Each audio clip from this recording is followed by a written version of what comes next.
So thank you so much, Louis, for agreeing to have a chat with us today. I'm very excited to talk to you because I've just been reading your book, and here it is to show the viewers. And I kind of knew even before I finished the introduction of it that I would really love to talk to you and explore some of the issues because they really resonated with me. I felt this great sense of relief that somebody else is kind of thinking about these things, about how childhood is being affected by the modern world. So would you be happy to start by kind of telling us a little bit more about yourself and how you've kind of come to this conclusion, how the world is making our children mad? Yes. So my background, first of all, thank you for inviting me to have this conversation with you, and thank you for reaching out. My background, I've spent most of my working life, so the last 20 plus years, working with children, mostly with children who are vulnerable in some way on the edges of society. So I've worked with young homeless people. I was a child protection social worker for a while. I then helped to set up and run a therapeutic education provision in London for teenagers who had experienced complex trauma. And then I trained as a child psychotherapist. So, and that's kind of the main thing that I do at the moment, along with running a charity called A Part of Me, which specializes in helping children, young people through grief and trauma. And the grief work that I do is one sort of way that I've come into the themes that I represented in the book. Particularly as I've worked with children and young people, noticing that a lot of the symptoms that they come presenting with can be understood helpfully, I think, as expressions of grief. And you don't just feel grief for somebody that you've lost, like a person that you've lost, but I've come to really believe that you can experience grief for a whole load of things that you are experiencing a sense of loss towards. So it can be loss of connection with community, loss of connection with nature, and then most obviously, and I think it's getting talked about a bit more, is a sense of grief about what is happening to our planet and to the environment and to the loss of species and all of that stuff. So that's my background, and that's one of my sort of routes into writing a book, is understanding that some of the symptoms that children are presenting with in ever increasing numbers, by the way, that's like quite an important element, is that I've seen over the 20 years quite a dramatic increase in the number of children who are experiencing really troubling symptoms of anxiety, depression, self-harm, and even suicidal thoughts and behaviors. And for me, it just feels a really important piece of the puzzle to think about why we're seeing this rise. What are the environmental, social, ecological factors that might be contributing to this rise in mental health problems we're seeing in our children? So that's kind of the ultimate purpose of writing the book. And something I really appreciated about your book was that in many ways it was really quite raw in terms of like the honesty, like you didn't hold back in terms of exploring some of those sort of quite dark places in terms of that the sort of the mental health crisis, the environmental crisis, but you did it in a way that kind of shined a compassionate light on it in a very like non-judgmental way. And that's something I really appreciated, that you were honest about some of the severity of what we seem to be seeing in the world at the moment. Yeah. It did make me curious as to how the book has been received, because if I understand it correctly, and please do correct me if I'm wrong, but kind of one of your core principles within it is that as parents or significant people in children's lives, if we're observing difficulties, challenges, certain behaviours in our children and young people, kind of the cause of it lies within ourselves in terms of us taking responsibility for healing ourselves. Have I kind of understood that right? It seemed like quite an uncomfortable truth to kind of read. Well, I wouldn't necessarily say that the cause is within ourselves, but I think that's the first place to start. So, for example, there's a chapter in the book about hopelessness. Like the book's structured in essentially 7 roots and 7 fruits, and each root is connected to a fruit. So a root is the stuff that typically is a bit uncomfortable. It's the parts of ourselves and our children and society that we don't necessarily like to look at, but it doesn't go away. And it's really important that we shine a compassionate light on those things and find a way to relate to them. And then the fruit is like the positive version, like the positive opposite of that quality. So there's a root chapter on hopelessness, and then there's a fruit chapter on hope. So 2 sides of the same coin. And in the hopelessness chapter, which is probably one of the more challenging parts, because it's where I talk about things like suicide risk, suicidal thinking, and just feeling really despairing and hopeless. What I say in that chapter, and it is my strong belief based on my own experience as a therapist and just as a human being, is that unless we can develop a capacity to be with some of these more difficult, darker elements of being human, we can really never have a hope in hell of helping our children through these things. And by the way, it's really important to say that despair and hopelessness, and even like just sometimes feeling like you want it all to end, is an intrinsic and fundamental part of being a human being. So it's not like a new phenomena, like feeling despair and hopelessness has been around for a long time. There's so many examples from ancient to modern literature and in all sorts of different texts. So it's like what I'm really trying to do with this book is create a really safe space where parents and grown-ups who care about children can explore these tricky, sensitive aspects of ourselves that will then allow us to really handle with great care and sensitivity those parts of our children when they come up, and in different ways they will come up. Mm. And that just to me kind of ties back to what you were saying about grief. Grief is one of those things I feel in our society that does get like brushed under the carpet. It is a bit of a taboo. People don't want to talk about it, or they don't like seeing it. How do we help people move through the sort of uncomfortableness, be okay with being uncomfortable? To me that sounds Well, it starts with an orientation. So what I try and do in my work and in the book is set people up with like enough reasons, like good reasons for doing this. One of the really good reasons for like turning towards the uncomfortable stuff is that it actually allows us to feel more of the positive qualities. So it's quite a common sort of cliche about grief that the extent to which you are able to grieve is also the extent to which you're able to love, or grief and praise, or sometimes it's grief and gratitude.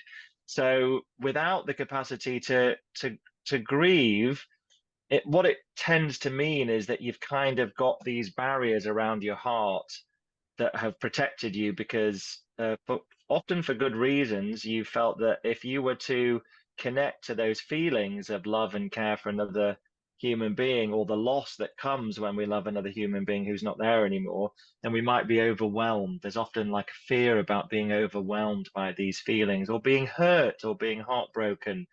And so, often people like sort of have different barriers around their heart. And those barriers might stop you from feeling grief, but they will also limit your capacity to love. So it's kind of like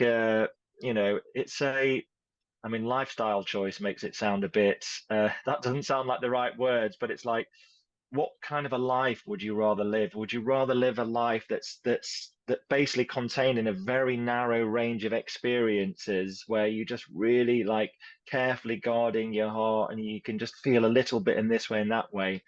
Or would you rather experience the full range of human experience, which includes grief, but it also includes joy and love and praise and gratitude? And for me personally, I think life is more full and more rich and more meaningful when we can open ourselves to the full range of human experience. Mm. The duality of it, I appreciate the duality. And I guess you've got the theme of duality throughout the book in terms of the roots and the fruits. It's that, as you say, two Yeah. sides of the same coin. Mm. Something I also was sort of noticing as I was reading your book is that Forest School and the sort of philosophy behind Forest School, which is very much sort of play-based, working non-judgmentally in community, in nature, and promoting kind of connection. What I was kind of, as I was reading your book, I was like, oh my goodness, like Forest School can do this and Forest School can do that. And of course, most of my viewers are connected to Forest School in some way. I wondered whether you had any thoughts about how sort of nature and playing in nature with other people might connect to your work. Yes. Well, I think that the thing that I think is helpful about what I offer in the book is really going deep into the psychological barriers that make it difficult for people to connect with nature. So I have a chapter on, I think it's the root of virtual reality. And it looks at a history of human beings and their connection with nature and some of the factors that have perhaps made us want to retreat into sort of more protected shells of existence. Um, and I think I share a story, don't I, from my own experience of becoming disconnected a bit from my own body when I was younger and I was studying and I was doing international politics master's degree, and I was potentially going to go on and do a PhD and go very much into the academic world. And I was studying in Aberystwyth, where I was surrounded by the most beautiful nature. Like it really was a stunning place to study. And one day I was walking along the beach at sunset and surrounded by these beautiful views, but I was literally paying zero attention to it because I was so caught up in my head and thinking about ideas and things. And I actually had a small panic attack because I suddenly felt so disconnected from everything. And that set me on a particular journey, which for me began with bringing myself back into my body and really basically bringing my attention out of this part of me and into this part of me, and then from my body back into nature. And I really, for me personally, from the point of view of mental health, that has been probably one of the most important things that I've realized over the years, that's helped me to feel grounded and a bit more sane. But what was important for me is also to reflect on what are some of those forces that sort of drive us human beings to get out of our bodies and out of nature and into our heads. And there's a lot of factors in, not modern society in particular that lead to that. Obviously, the digital technology doesn't help, and that's a story that's been told many times now. Almost feels sort of boring to go over it, but even though it is boring, I still think it is such a fundamental problem that I struggle with. And I'm pretty sure most people struggle with this, the way that our technologies are designed to capture our attention and take us away from connecting with our own bodies and even being in nature. Like even just the simple idea of going for a walk in the woods, but actually turning off your phone is, for some people that's quite difficult because they're worried about, oh, but what if I need to check this, or what if somebody tries to call me?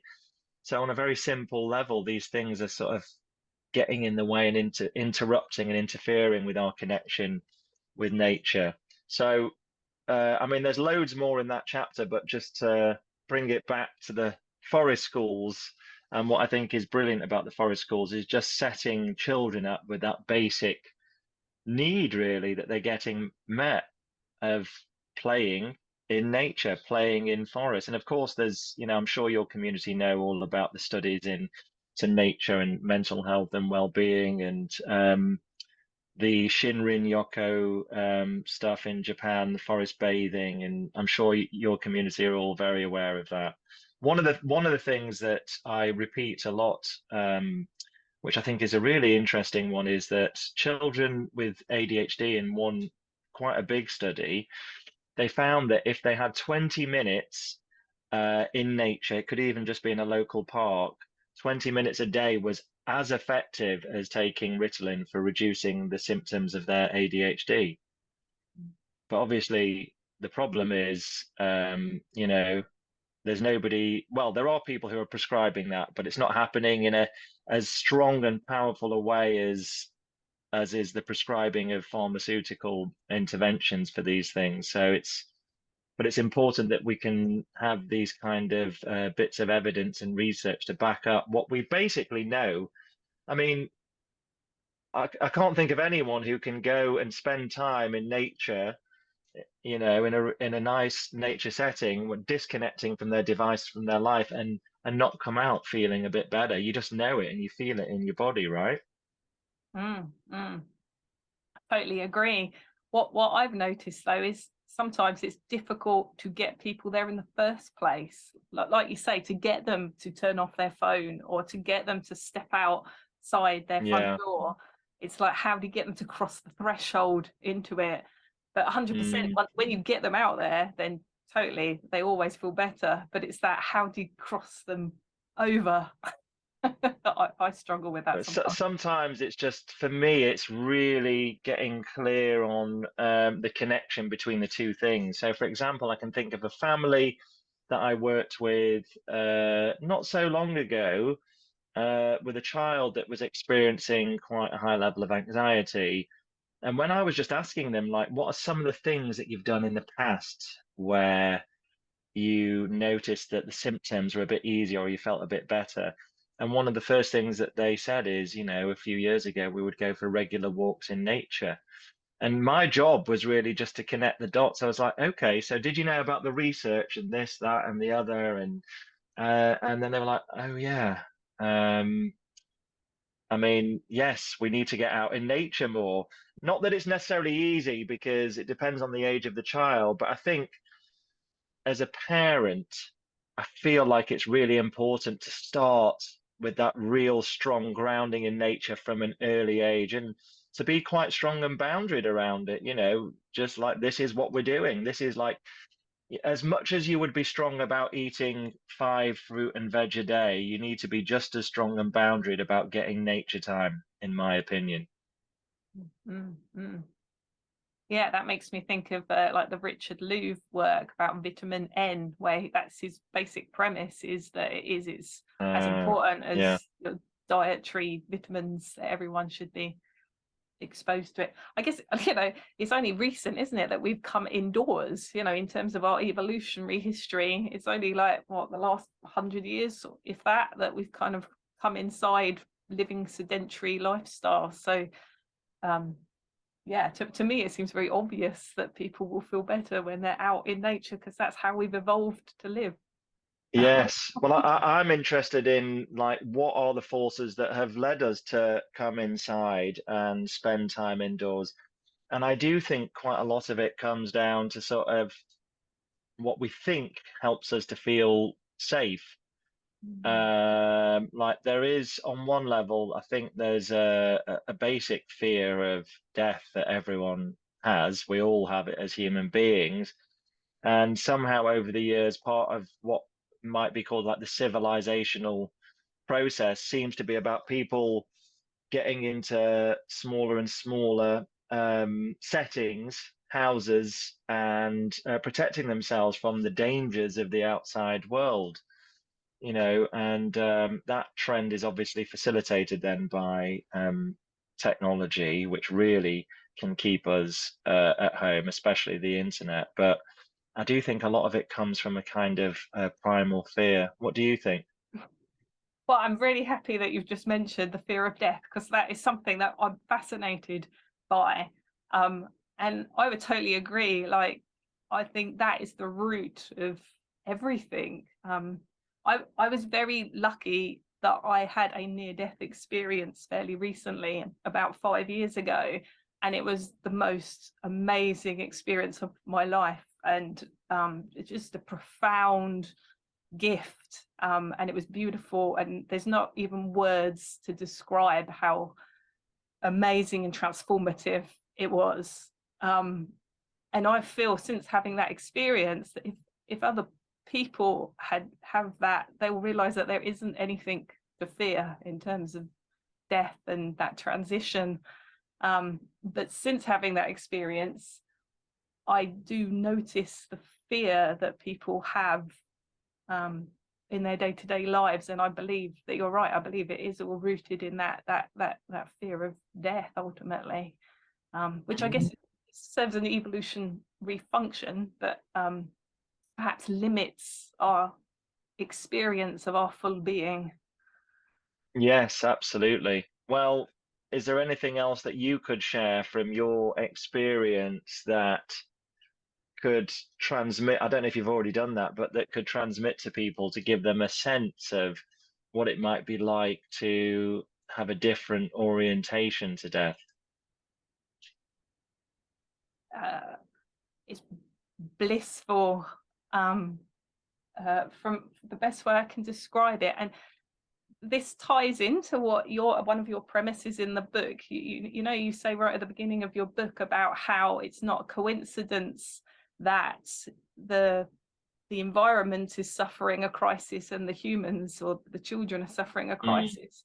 Well, when I was really poorly and in that state of being close to death, well, I experienced what I believe was the true reality of all things, as in we are all one. There is no mhm, separation. Like, in that moment, I was the universe and the universe was mhm, me, and so is everybody else. We're all one. And I believe that humans have forgotten that, but we all have capacity to realize that and to feel that. And if we did feel that, then we will, it would completely dissolve anxiety. It would completely dissolve disconnection, because we would all feel that sense of unity and connection. And I guess, as I understand it, like, there's a resurgence in using like psychedelic treatments for people, maybe perhaps in America more than in here. But and I wonder if that is why that they're using because I've never myself tried psychedelics, but I have talked to people who have, and when I explain my experience of near death, they said that they had also experienced something similar in their psychedelic experience, and people also who've done ayahuasca or people who've done very deep meditation. And so perhaps if we all felt that deep sense of connection, then, well, the world would be a very different place, I think. it would be. And oh, thank you so much for sharing that beautiful experience of being connected and the oneness of everything. And uh, what I would add to that from my point of view is that there's all these paradoxes about being alive on planet Earth and being a creature or a human being on planet Earth. And one of the paradoxes is that we can get a sense of the unity of everything in one hand. We can have a sense of that, and we have that in everyday moments. Like, there's moments where we just lose a sense of ourselves, and it might be playing with our child, it might be when we're in nature, it might be a beautiful sunset, it could be when we're dancing, where we lose a sense of ourselves and we feel connected with everything around us.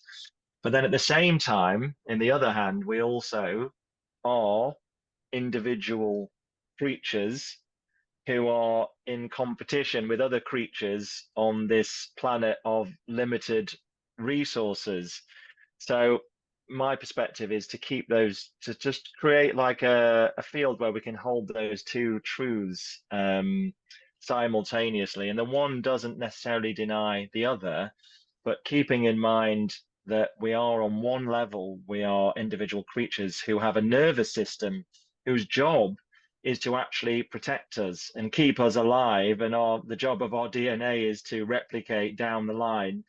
And so that survival mechanism is obviously so deeply built in. And human beings have done arguably quite well, in terms of surviving and finding ways to adapt in different environments. And, that's a whole different subject in itself. But a lot of that comes from ultimately this basic survival mechanism, which is I need to try and protect myself and stay alive. And obviously that where that goes wrong is where we build all these walls and layers of protection around ourselves, and then we end up basically disconnected from the possibility of the beautiful kinds of experiences that you've had. Yeah.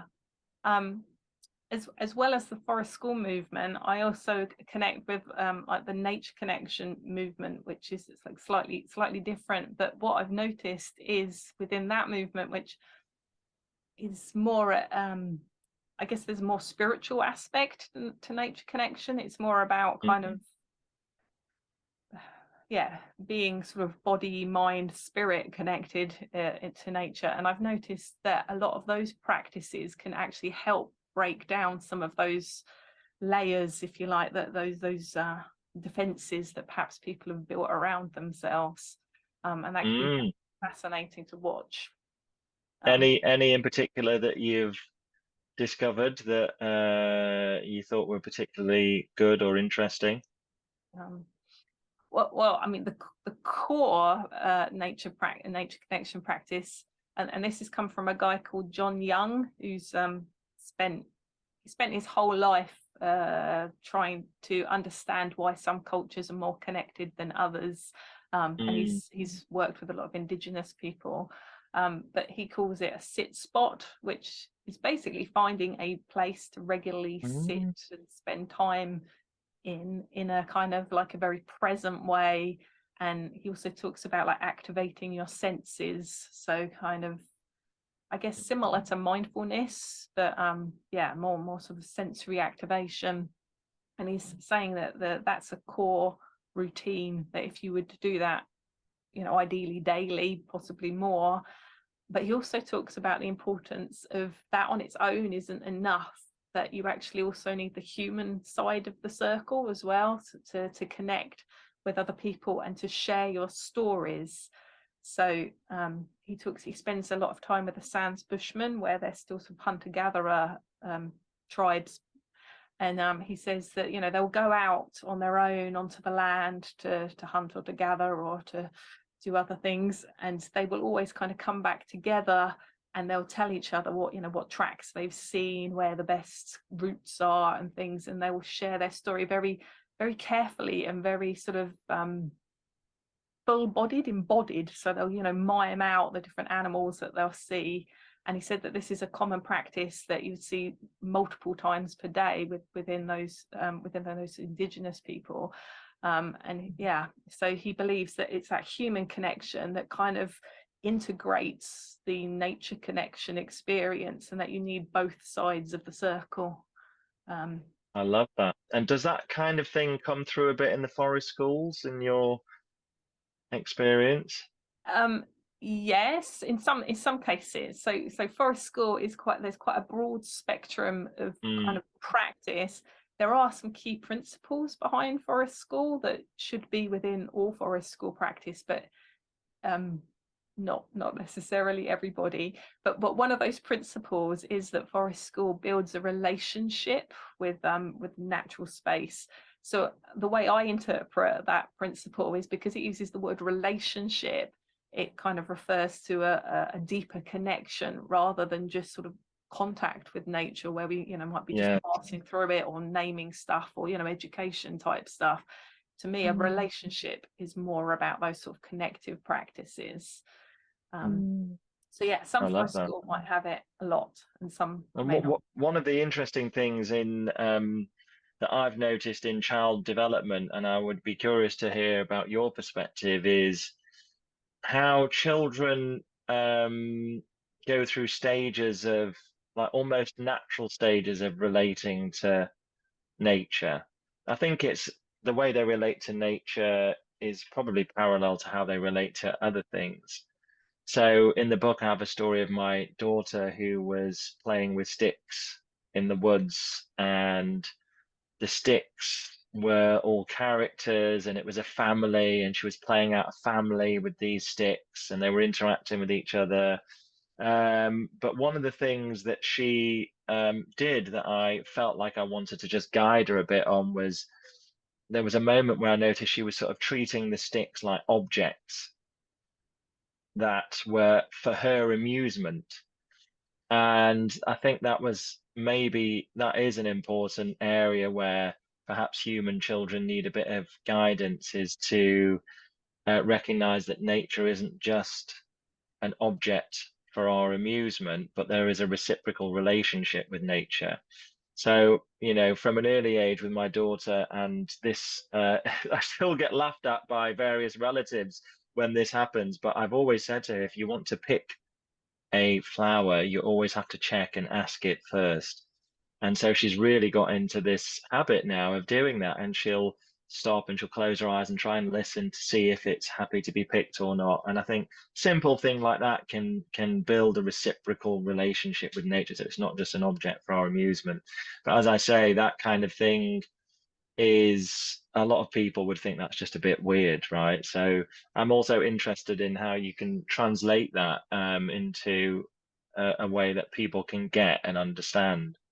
Mm, I love that. Yeah, like yeah, encouraging children to connect, communicate with those plants, with those trees, and I totally hear what you're saying about people looking at you funny when you're there hugging a tree. um, but it's interesting, right? That idea that children might use sticks for their own amusement, their own gratification, but then if we live in a disconnected culture, so that's what they see around the other adults, the companies, the governments using nature for our own amusement, our own resources. It's tricky, isn't Yes, it? When there's yeah, there's these messages being shared with our children, and we're kind of fighting against the tide a little bit. Um, yes. Well, what might be interesting to share on that, sorry to keep going back to the book, but in the book I have a chapter on one of the roots is narcissism, and the fruit of that is about community and cooperation. But what I discovered in researching for the book is the studies about when human children become self-aware, and which animals also have this. There's this classic study called the is it the red spot? I think it's called the red spot or the red dot test. But essentially, the idea is if you put a red mark on the forehead of a child, and then they look in a mirror, there's only a certain age at which they actually recognize that that's their own face and that they touch the red spot. And they do similar tests for animals, and there's some animals that can pass that test. I think dolphins and certain apes, other animals. But what they've found since, and this is what I found really interesting, is actually that test of self-awareness is not universal, but that's quite a narrow cultural view of what self-awareness actually means.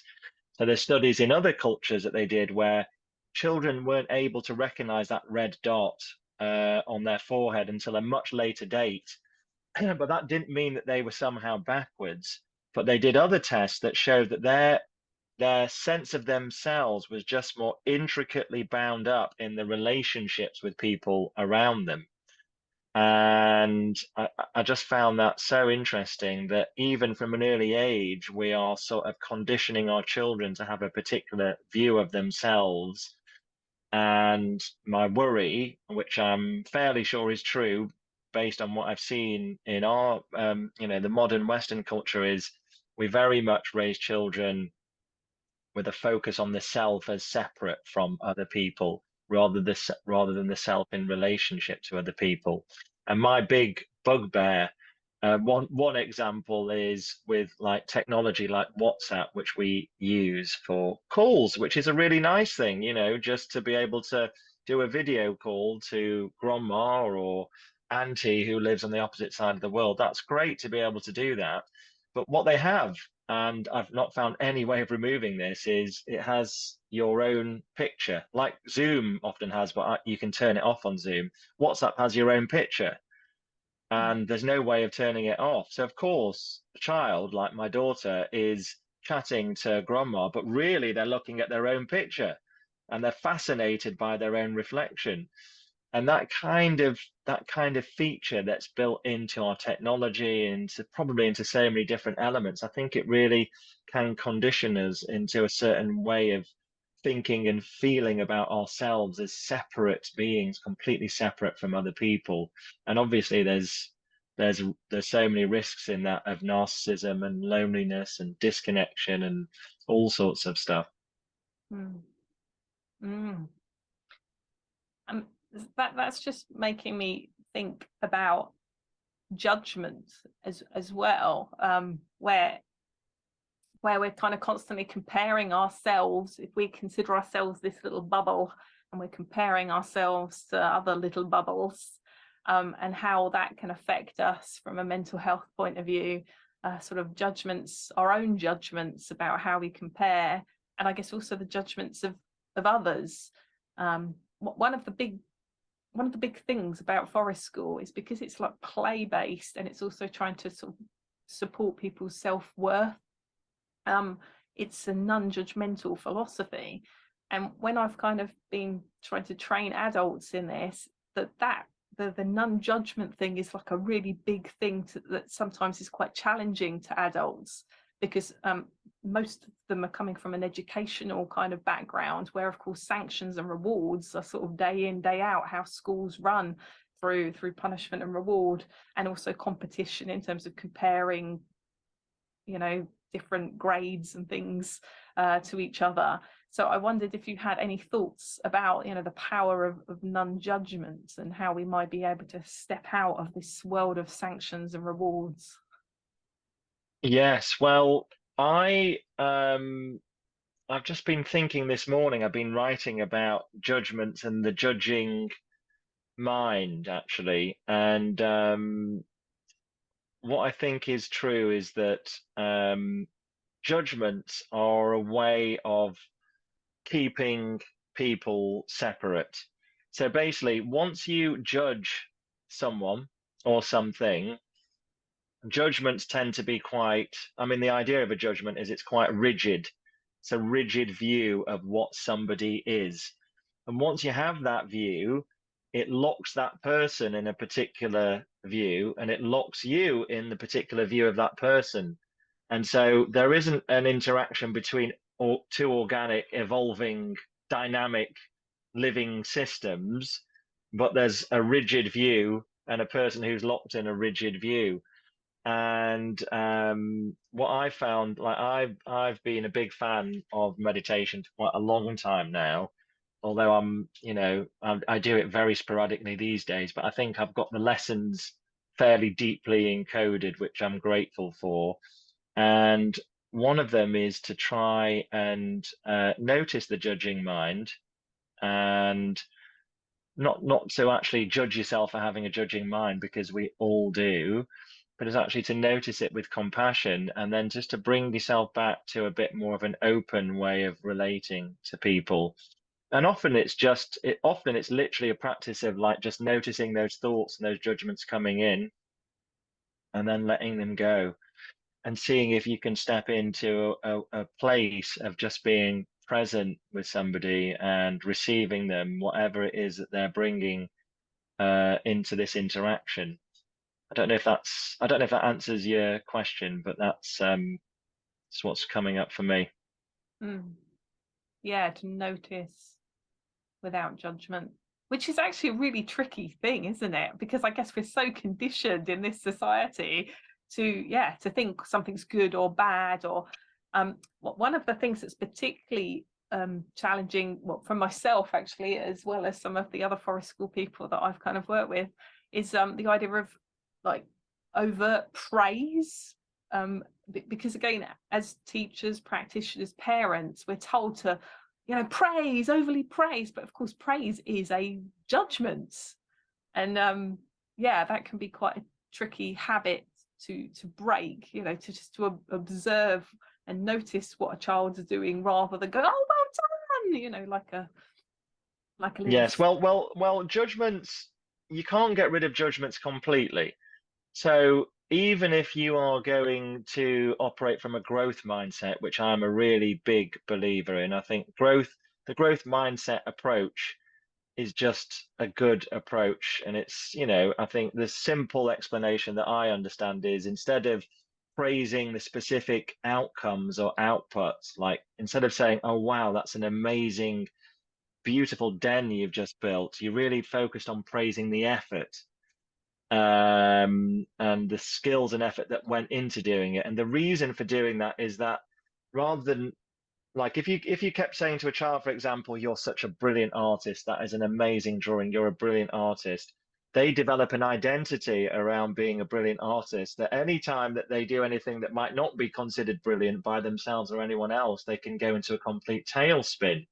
Whereas a growth mindset is really focused on the capacity to just keep learning and growing and evolving, and it's really focused on the effort that we put in and the persistence that we put in over time. Um, so yeah, so I'm a big fan of that. I've lost the thread of why we were talking about that. I think it started about being like, about that individualistic society, and I asked about, comparing ego to ego, I suppose. Oh yes, and it was about praise and praise. So even in the growth mindset, you're still judging, because you judge whether a child has actually done the effort or not. So the growth mindset is not about just saying well done no matter what, but you're really trying to notice and praise where there has been effort that has gone into something. So you still have to make a judgment. So that was the main point I wanted to make, is not all judgments are bad, but we just don't want to fall into the sort of trap of having a fixed judgment or a fixed view on a person that we're relating to, because that doesn't leave any space for that person to be any different. It's like a prison. Mm, mm. This kind of ties into a question that one of the viewers kind of asked. This is from Diana Leo. She asked if you had any thoughts about kind of like the mainstream education society, mainstream education in our society.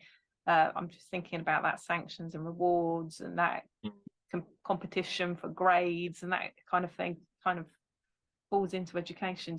Have you looked at that at all, and the effect it has on our children's mental health?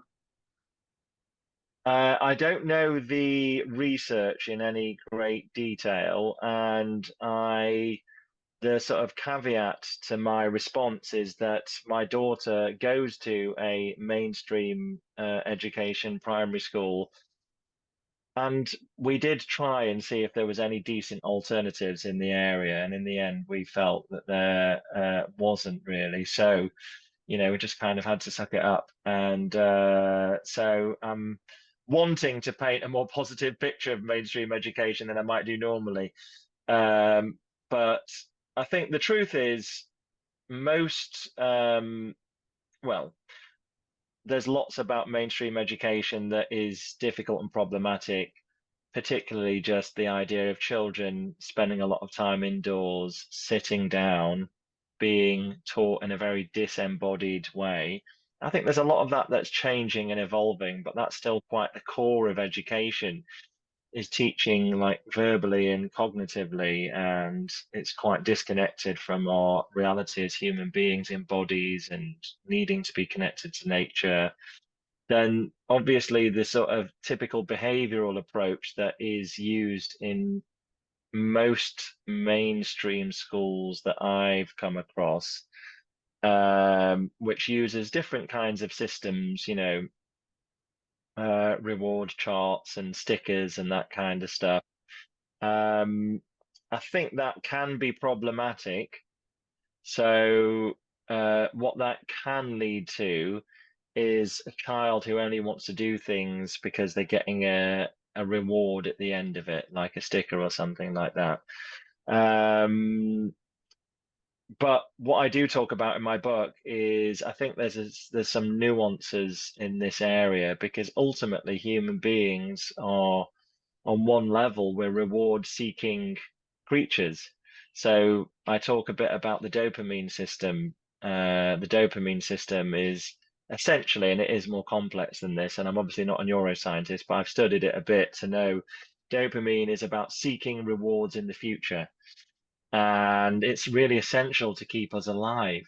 So they did studies on rats where they turned off their dopamine systems in their brains, and the rats stopped caring about anything.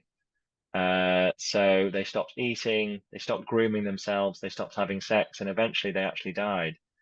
So we do need to seek rewards, because it's about keeping us alive. Like if you're just going to sit there and, you know, not look for new possibilities of new sources of nourishment in different places and take risks sometimes to get there, then you can perish. But I think what the helpful distinction is between different types of rewards. So, sorry, can you hear there's some people in the background? Can you not hear them? Okay, No. all right, that's fine. As long as you can't hear them, that's fine. So yeah, there's obviously the distinction between intrinsic and extrinsic motivation. So I'm sure you've come across that, but intrinsic motivation is this idea that children, if you leave a child to its own devices and you give it some simple things to play with in nature or in a room, they are naturally motivated to pick up things, to experiment with things. So there is an intrinsic sense of directedness towards seeking rewards in play or even in connection. Like one of the ultimate rewards that's connected to dopamine is the reward of connection with another human being. There's probably similar studies in nature, I just don't know about those. So we are intrinsically motivated, but also we need some extrinsic motivations, I think, to civilize our children, because we do live in a, you know, so-called civilized society. So we need to find ways uh, to try and help them to appreciate and understand the rules of society. And even if we don't agree with all of the rules, I don't think we're doing our children a huge service unless we try and give them some support to fit in, at least in some way, shape, or form, right? And so sometimes we might need to use more external rewards. And I say that hesitantly because I'm sure some people will have very different opinions about that, but I'm not completely against the idea of using extrinsic rewards. I just think they need to be used in moderation. In fact, I was listening to a parenting podcast the other day where they were talking about this subject. I can't remember which one it was, but it's quite a well-known one. And they were talking about growth mindset and praising your child's art that they do at home. And this expert was saying that you should never, what they said, they were saying you should um, never never give them a reward or praise the art itself, but just tell them that they've made a good effort. And then what will happen is when they bring it into school, they will hopefully get a nice bit of feedback from the teacher, and they'll get that reward from the teacher. But when I was listening to this, what I was thinking to myself is there's still a reward that they are ultimately going to get. It's just from a different person. I don't know if that makes sense, but it was kind of like deferring the reward to a different person. So for me, it's just maybe more helpful to just accept that And I know we started talking about mainstream education. We've just gone quite deep into rewards, which is quite a big part of mainstream education. There is some value in rewards to a limited extent, but I would say that mainstream education typically, in my experience, probably overuses it. And I guess our job as parents, if our children are in mainstream education, is to try and help our children maintain a sense of their own intrinsic motivation. Mm. Yeah, intrinsic motivation is such a powerful thing as well. Within like play theory, as I understand it, intrinsic motivation is part of the definition of play. So when you're kind of exploring what play is, it has to be something that's intrinsically motivated. And have you ever come across Alfie Kohn, who's a Yes, American? So as I understand it, what he's suggesting is that actually sometimes external rewards can destroy that intrinsic motivation, and then people become like addicted to those external rewards instead of their own sort of drive from inside themselves, which is yes. quite an interesting one to look at. Well, I mean, I do know of his work, and I think it's a good principle, but in practice, there is always extrinsic something or other. So, for example, if you let's just take an extreme example. If you leave your child in a room with literally nothing and you keep them in there for an hour, they're gonna feel really like they're gonna get stressed and upset, and they're gonna really struggle. They're not gonna be happy. Whereas if you create an environment and you surround them with nature or toys or musical instruments or art materials, you're giving them the environment that has the best chance of eliciting their intrinsic motivation. So there's always an environment that is more likely to induce the intrinsic motivation. Does that make sense? I think the idea that there is just intrinsic motivation without anything externally to elicit it is not completely true. Yeah, totally. And I guess I feel that that's what nature does. It provides all that opportunity to be intrinsically motivated. Yeah, yeah, totally. I'm very aware of your time, and don't want to take up too much of it. There was one other question, but this might that's been sent in by a viewer. It might be opening a bit of a can of worms for the time that we've got. But this is from somebody called Seahorse Salt on YouTube. It's what do you think about the long-term effects of particularly teenagers treating their anxiety with drugs? That I think they're getting a kind of self-medication here. They use the examples of Xanax and skunk rather than like prescribed pharmaceuticals. They may be from America, I'm not sure, but I Right. don't know if you have any Yeah. thoughts about drugs and how that fits in terms of child mental health. Big topic for Uh, 5 minutes to go. big topic for 5 minutes to go. But I mean, what I learned from my days of drugs counseling is the idea of self-medication. So people are, if they don't have access to the right support, they're just looking for ways to manage and medicate their own symptoms. So the principle of self-medication is good because it's non-pathologizing, which means rather than blaming somebody for using substances, we're trying to understand why they're using them. And almost always, if somebody's using substances in a, let's say, an unhealthy and addictive way, it's because they're trying to manage symptoms that they don't have any other tools or strategies to manage. So my main and short and simple view on that is that these young people who are using these substances to manage their anxiety just need to be shown another way. And there are so many other ways of managing anxiety, so many ways that can be really transformative and helpful. Obviously, connecting in nature is helpful. There's breath work, there's yoga, there's mindfulness, there's therapy, there's arts, there's visualizations. There's also just reframing anxiety, which I am very, very passionate about. I think one of the big problems that we have is that people have come to believe that if you have any symptoms or experience of something that's like anxiety, then you think you must have a problem. But anxiety is basically a fundamental part of being a human being. It doesn't mean that there's something wrong with you if you experience anxiety. It just means that you're having a very normal human experience, and that reframing in itself can go some way to even alleviating the symptoms. And it provides you with a kind of baseline upon which you can start to develop a more compassionate and understanding relationship with the anxiety. Mm.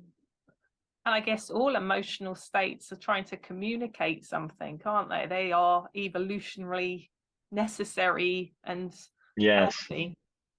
Yes. Well, I might as well share in the 1 minute we've got left, like my main tool that I share in the book and that I work with very commonly with my clients is, if you're noticing a symptom like a feeling of anxiety, I get people to bring their attention into their body to notice where they feel the anxiety. I get them to put a hand where they feel it and to let that feeling know it's okay for it to be there. Very often that in itself already brings some relief to the symptom. And then the next stage, if and when they're ready for it, is to start to tune into and see if you can enter into a bit of a dialogue with that part of you that's carrying this emotional energy. And I will always offer the metaphor of, imagine that you are entering into a dialogue with a scared small child or a vulnerable animal. So you're approaching it with, gentleness and compassion. You might ask this part of you, if you're feeling anxiety in your chest, you might ask it like, what is it that you're carrying? What is it that you're afraid of? What is it that you want to share with me? Or how can I help you? And those kind of inner dialogues very often reveal things that are important, that need to be heard. Like you're saying, emotions carry signals and messages that ultimately need to be heard and witnessed. Whether we actually need to take action or do anything differently really depends. It doesn't always need that. Sometimes it just needs to be witnessed and held and heard, and that can be enough. And doing that gradually over time and developing that different relationship with these emotional states is the path to healing, in my experience. Mm. Really powerful, that I guess acceptance, isn't it? And Mm, welcoming, maybe even. yeah, definitely. Thank you so much for giving your time to have this conversation. It's there's so much more I'd love to ask you, but I'm aware our time is up. Where can people find out more about you and your work and your book? So my website is louisweinstock.com. And do I need to spell that out? That would probably take too long. I'll pop the link in the Oh, description. you'll pop the link. And I have a newsletter there that people can subscribe to, where I send out very sporadic emails with different perspectives on mental health, healing from trauma, some spiritual perspectives, how we can connect more to nature, to ourselves, and to each other. And then I don't really do social media much. I am on LinkedIn for anyone who's in that sort of professional social media circle. But other than that, I don't really do social media. So it's mostly through my website and my email list. Oh, can I Thank say one thing which is very important? That in November, for anyone who's interested, I am facilitating a grief day retreat. It's called Grief to Joy.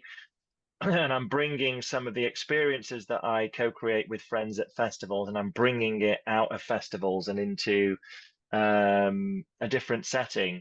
And it's a really beautiful experience. I can really recommend it for anyone who is carrying any grief, whether it's for yourself, for loved ones, for what's happening in the world. So if you go to my website and sign up on the email list, you'll find out more details about that. Lovely. Thank you so much. And thank you for the work that you're doing in this world. I think it's yeah, it's definitely needed. And yeah, it's lovely to have connected with you and Yeah. had this conversation. You too. Thank you so much for inviting me. I really appreciate it.